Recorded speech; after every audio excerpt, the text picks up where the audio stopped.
Drive My Car arrives without ceremony, no slow build, no dramatic opening statement, just a tight groove, a playful riff, and a vocal that sounds almost offhand, like it's not trying to impress you. That alone is unusual. By late 1965, the Beatles didn't need to sound casual. They were the biggest band in the world. Every release was scrutinized, every lyric parsed. Yet they chose to open Rubber Soul with a song that feels deliberately ordinary, even slightly goofy. And for decades, that's how many listeners treated it. A fun opener, a bit of cheek, a lightweight song before the real material begins. But that reaction says more about expectation than about the song itself, because simplicity, at this stage of the Beatles' career, wasn't a limitation. It was a tool. They already knew how to write emotional ballads. They knew how to experiment. They knew how to overwhelm. Choosing restraint meant choosing misdirection. Drive My Car doesn't ask you to lean in, it asks you to relax. And when listeners relax, they stop questioning. The music reinforces that ease. The groove is steady, almost stubbornly so. The chords don't wander. The rhythm doesn't swell. Everything stays right where it is, creating the feeling of motion without progression. It's the musical equivalent of cruising at a constant speed, pleasant, controlled, unthreatening. That matters because Rubber Soul was a turning point album. It marked the moment when the Beatles began writing songs that reflected adult relationships, power imbalances, dissatisfaction, and ambiguity. Not heartbreak as tragedy, but as reality.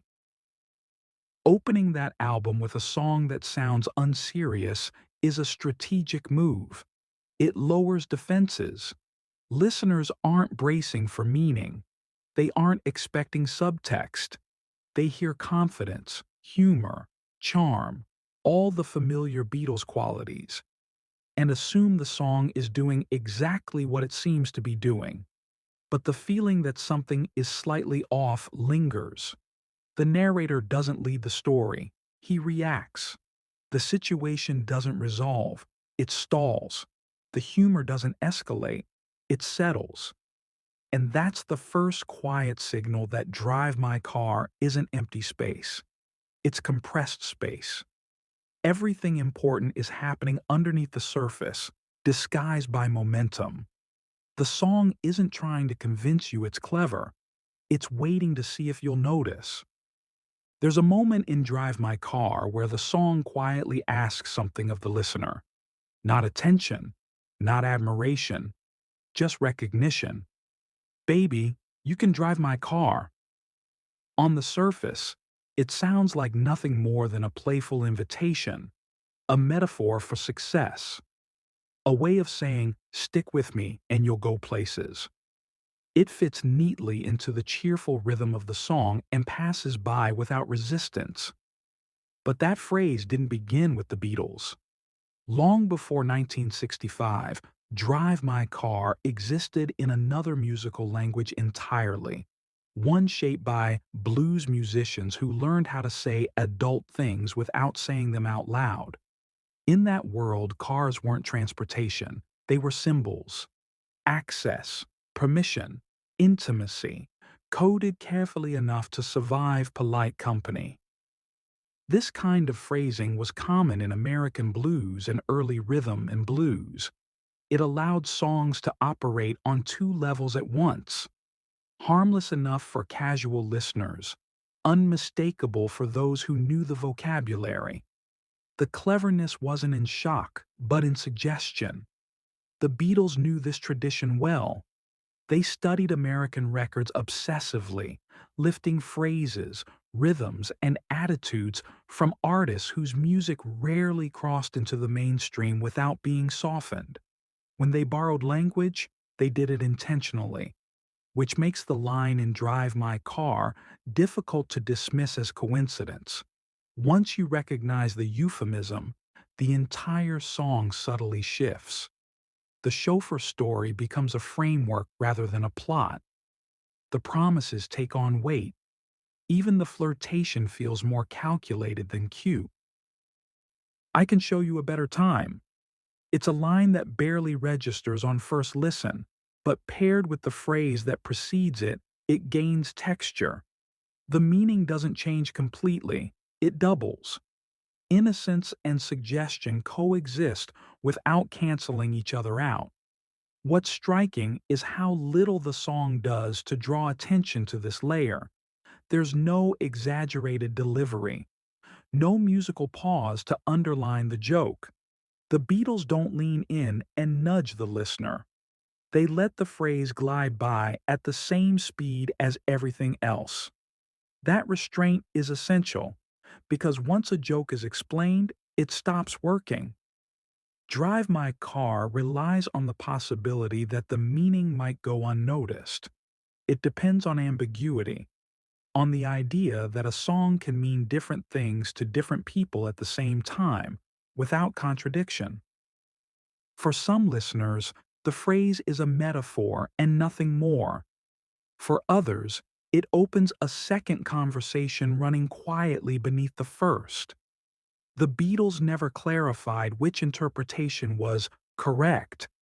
They never corrected anyone who missed it. They let both readings live. And that decision, to withhold explanation, becomes one of the song's most telling choices, because it suggests that the cleverness wasn't meant to announce itself. It was meant to blend in. What's most revealing about Drive My Car isn't what the Beatles said about it. It's what they didn't. There was no moment, years later, when one of them leaned into a microphone and spelled out the joke. No interview where the euphemism was confirmed with a grin. No retrospective clarification that turned implication into fact. The song was allowed to remain exactly as it was. By 1965, that restraint marked a shift in how Lennon and McCartney thought about songwriting. Earlier Beatles material often carried a kind of transparency. You knew what the song was about. You knew where sympathy was meant to land. Love was either gained or lost, and the emotional stakes were clear. Drive My Car doesn't offer that clarity. Instead, it presents a situation and steps back. The narrating voice doesn't guide interpretation. It doesn't comment on what's happening. It simply reports, almost casually, as events unfold. That distance feels intentional. Lennon, especially, had begun gravitating towards songs that unsettled without resolving. He liked characters who weren't heroic or likable, situations that didn't offer moral lessons. McCartney, meanwhile, understood how melody and charm could soften ideas that might otherwise feel uncomfortable. Together, they formed a balance that allowed songs to say less while meaning more. And in Drive My Car, that balance is precise. The humor isn't exaggerated. The situation isn't framed as absurd. Nothing in the song signals that you're supposed to laugh at the narrator or side with him. The Beatles don't tell you how to feel about the exchange taking place. That ambiguity reflects a growing confidence. They no longer felt the need to explain themselves or protect listeners from discomfort. If a line went unnoticed, that was fine. If it landed differently years later, that was fine too. This approach also aligned with their broader creative direction. Around this time, the Beatles were absorbing influences that valued implication over declaration. Folk storytelling, soul music, blues phrasing. Songs didn't have to resolve cleanly. They just had to feel true. Drive My Car fits that philosophy perfectly. The joke, if you want to call it that, isn't delivered with a punch or a wink. It's embedded in the fabric of the song. Removing it would unravel the entire structure, but highlighting it would cheapen the effect. So they let it sit there, unspoken. And by doing so, they trusted the listener to meet the song where it was, or not. That trust changes the relationship between artist and audience. The song becomes less of a performance and more of an observation, something overheard rather than announced, which makes what comes next even more striking. Because the subtext isn't the song's boldest move, the real shift happens in who holds the power. Pop songs in the mid-1960s tended to follow a familiar gravity. The man wanted something. The woman decided whether to give it. But the wanting, the motion, almost always belonged to him. Drive My Car quietly rearranges that balance. From the moment the woman speaks, she controls the direction of the story. She sets the terms. She defines the future. The narrator doesn't persuade or impress or even resist. He listens. She tells him she wants to be famous. She tells him what role he can play. She tells him love might come later, or it might not. That word, maybe, carries more weight than any promise in the song. It transforms affection into leverage. Love isn't a feeling here. It's a possibility dangled just out of reach. And the narrator accepts that uncertainty without protest. He doesn't negotiate. He doesn't question the fairness of the arrangement. He agrees. What makes this dynamic so striking isn't that it exists, it's how casually it's presented. There's no dramatic tension in the music to underline the imbalance. No lyrical signpost telling the listener this is unusual or transgressive. The song treats it as normal. In 1965, that quiet normalization mattered. Most pop music still framed women as emotional endpoints rather than decision makers. Ambition, especially professional ambition, was rarely placed in a female character's mouth without punishment or ridicule. Here, ambition is simply stated. She wants to be a star. She expects help. She offers conditional intimacy in return. And the song doesn't judge her for it, but it doesn't praise her either. That neutrality is where the tension lives. The Beatles don't present her as a villain, yet they don't soften her authority. She's playful, but she's calculating. Charming, but never vulnerable. The narrator, meanwhile, is defined by reaction. His identity forms around her desire, not his own. He exists within the orbit she creates. That reversal could have been played for obvious comedy. Instead, it's understated. The humor comes later, not from exaggeration, but from realization. Because until the final line, there's still an assumption, shared by narrator and listener alike, that she has something real to offer: fame, success, a future worth waiting for.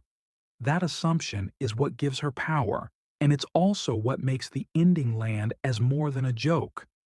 Because once that illusion collapses, the entire relationship shifts. And that's where the song reveals just how carefully it's been setting its trap. The final line doesn't arrive with drama.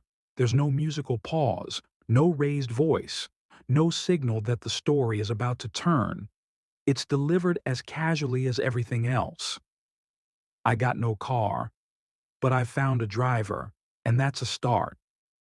On first listen, it sounds like a simple joke, the kind that earns a quick smile and then fades. But once it settles, the line begins to pull the rest of the song backward through itself. There was never a car, not in the literal sense, not in the symbolic one either. The future she promised doesn't exist yet. The success, the fame, the implied reward, all of it was hypothetical. What she wanted was immediate: a driver, someone ready to move when told, without knowing the destination. And suddenly, the earlier verses feel different. Her confidence shifts from aspirational to strategic.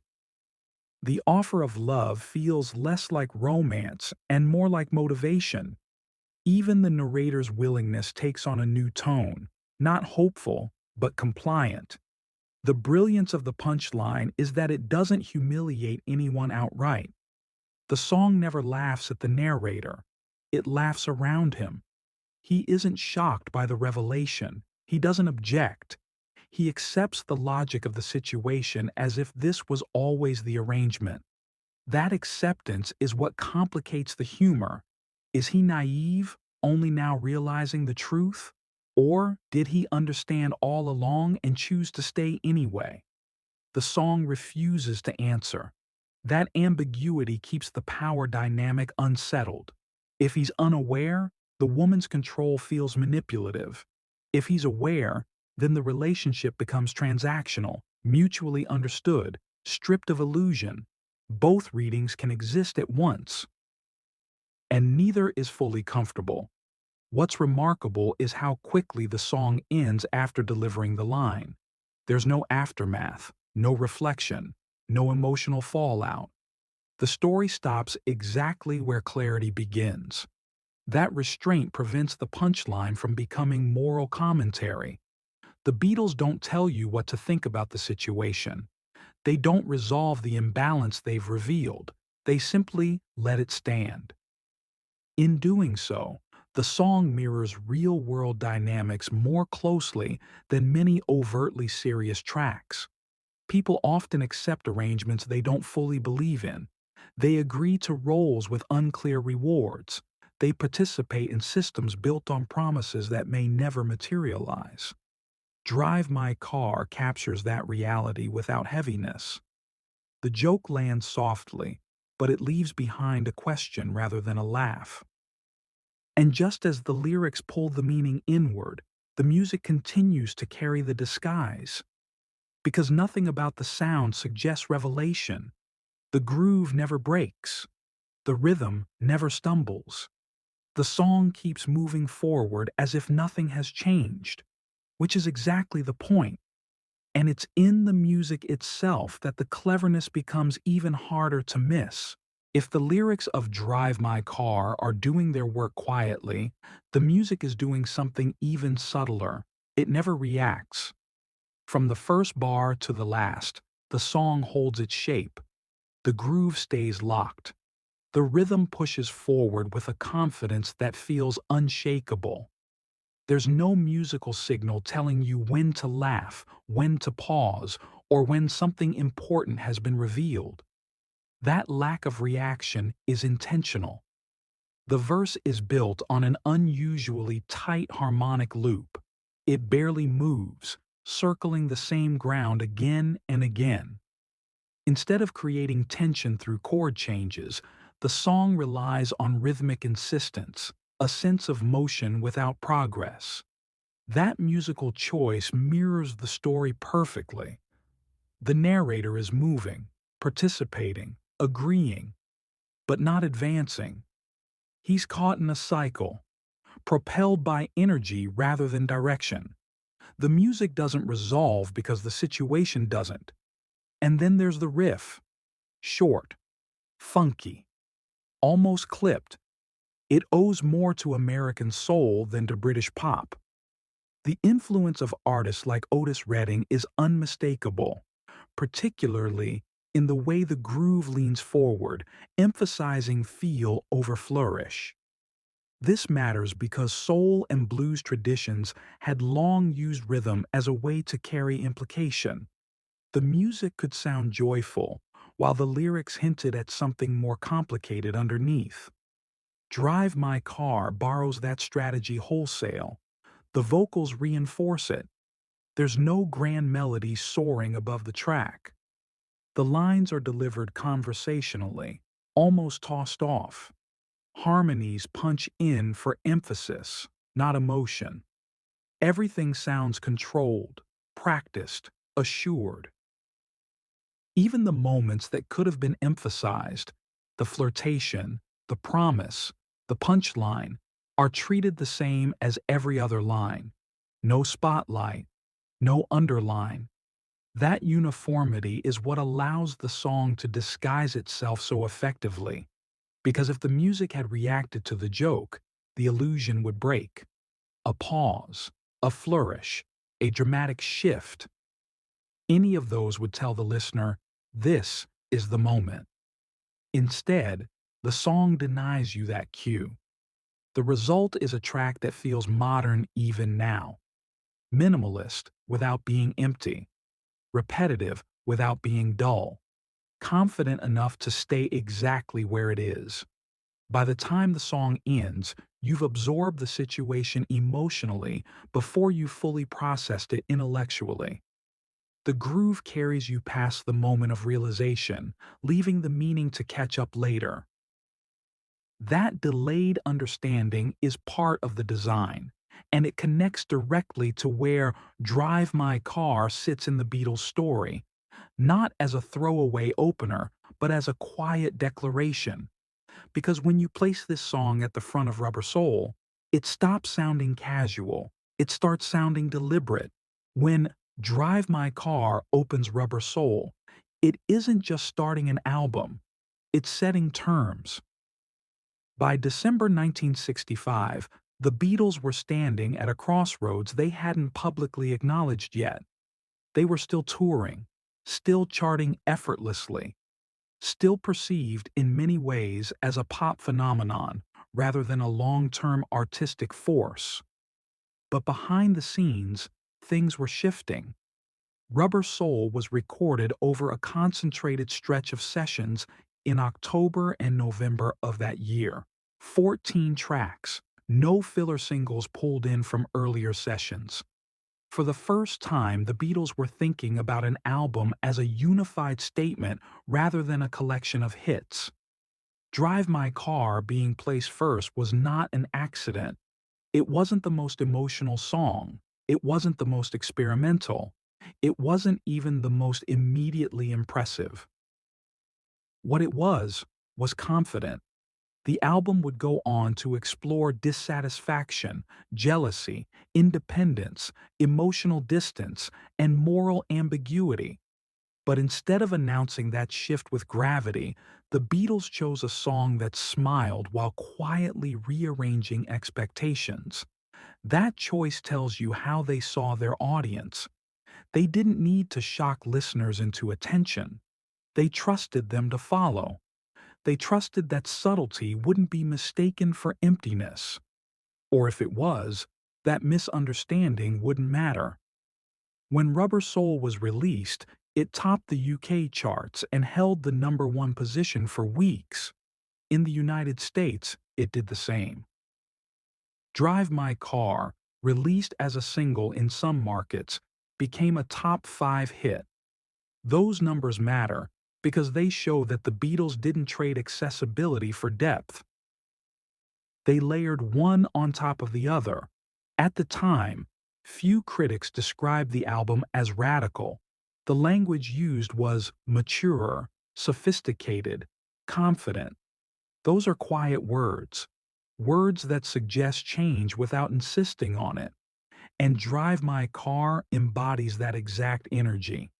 It introduces adult dynamics without melodrama. It presents ambition without apology.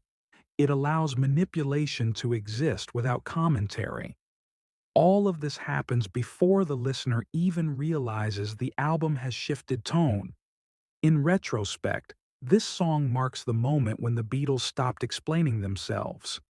They no longer felt the need to teach listeners how to hear their music. They assumed understanding would arrive eventually, or not at all. That assumption would shape everything that followed. Because once you trust your audience this much, you can afford to be indirect. You can afford to be ambiguous. You can afford to let meaning emerge over time rather than demanding immediate recognition. Drive My Car doesn't announce a new era. It opens the door and steps aside. And that quiet confidence is what makes it such a precise starting point. Because the boldest moves on Rubber Soul aren't loud ones. They're the ones that almost go unnoticed. One of the most telling things about Drive My Car is the absence of reaction. No controversy followed its release. No radio stations refused to play it. No headlines warned parents about hidden meanings. In 1965, that silence was significant. Popular music was already under scrutiny. Lyrics were monitored. Appearances were policed. Long hair alone was enough to raise eyebrows. And yet, a song built around a coded adult euphemism passed through every gate without resistance. That didn't happen by accident. Drive My Car doesn't confront authority, it avoids it. The language is clean. The tone is cheerful. The story sounds harmless if you don't look too closely. Even the power dynamic, a woman offering conditional affection in exchange for labor, is framed lightly enough to feel like banter. The song doesn't trigger alarms because it never announces itself as transgressive. Cultural blind spots play a role here. Many British listeners weren't fluent in American blues euphemisms. The phrase slipped by simply because the context to decode it wasn't widely shared.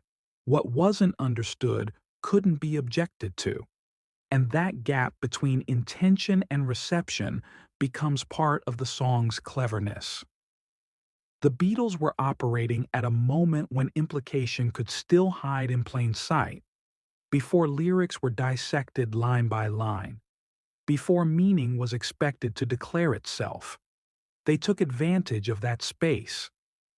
But there's another layer to the silence. Even if a listener sensed something suggestive, the song offered no clear target for criticism. There's no explicit act, no moral stance, no victim. The characters are lightly sketched. The humor is diffuse. Nothing in the song demands outrage. That ambiguity acts as insulation. If challenged, the song could always retreat into innocence. It's just a metaphor, just a joke, just a bit of fun. And because the Beatles never clarified the meaning publicly, that escape hatch remained open. This matters because it shows how carefully calibrated the song is. It doesn't rely on provocation. It relies on balance, staying just inside the boundary while quietly stretching it. The result is a song that could exist in multiple cultural moments at once. In 1965, it sounded playful. In hindsight, it sounds daring. Neither interpretation cancels the other, and that duality raises a lingering question. If the euphemism had been widely recognized at the time, if the meaning had been obvious, would the song have been received the same way? Or would its cleverness have crossed into discomfort? We can't know. What we do know is that Drive My Car survived precisely because it didn't demand to be understood. It trusted that meaning could hide, wait, and reveal itself later. And decades on, that trust still holds, which is why the song continues to feel alive, not as a relic, but as a quiet test. A test of how carefully you're listening. Decades after its release, Drive My Car still has the power to surprise listeners, not because it shouts its cleverness, but because it whispers it. The song doesn't announce itself as sophisticated. It doesn't insist you decode it. It simply exists, steady and assured, moving along a groove that feels effortless. And in that effortlessness lies its brilliance. What seems simple at first listen, a bouncy riff, conversational vocals, and a catchy chorus, is actually a carefully constructed interplay of rhythm, harmony, and narrative subtlety. The humor embedded in the lyrics still lands. The role reversal, where the woman dictates the terms and the man follows along, still feels radical even in a contemporary context. The punchline at the end, I got no car, but I've found a driver, and that's a start, remains quietly devastating, revealing the manipulation that has been unfolding under the surface all along. Yet, the song never scolds. It never moralizes. It lets the listener inhabit the story, choose their perspective, and feel the tension of the unspoken dynamics. Musically, the two-chord verse continues to impress. It demonstrates how the Beatles could extract maximum energy and expression from minimal harmonic material. The riff-heavy arrangement, inspired by the funk and soul records of Otis Redding and others, gives the track a punchy, modern feel that still resonates decades later. And the punchy vocal harmonies, the driving rhythm, and the consistent groove reinforce the narrative, keeping listeners engaged while the joke and role reversal slowly reveal themselves. This is where the song's cleverness transcends novelty. It works on multiple layers simultaneously: the playful surface, the subtextual innuendo, the musical sophistication, and the narrative ambiguity.